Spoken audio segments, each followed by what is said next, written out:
Dokter sekaligus penyanyi Tompi buka suara soal klinik kecantikan miliknya yang digeruduk warga.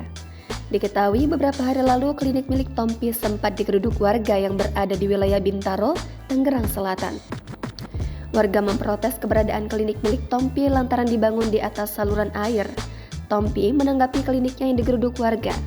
Tompi mengaku tak masalah dengan aksi yang dilakukan oleh sekelompok warga itu. Ia menilai hal itu sah-sah saja karena setiap orang memiliki hak untuk menyampaikan pendapat.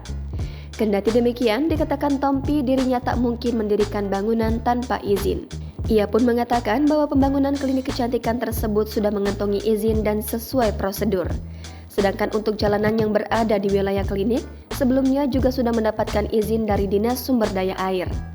Tompi pun membantah dirinya yang disebut telah membangun jalan tersebut. Lebih lanjut, Tompi kini lebih memilih untuk mengikuti aturan dari pemerintah. Walaupun jalanan itu nantinya akan dibongkar, Tompi tak merasa keberatan. Dalam hal ini, Tompi hanya menegaskan bahwa dirinya bukan yang membangun jalanan tersebut.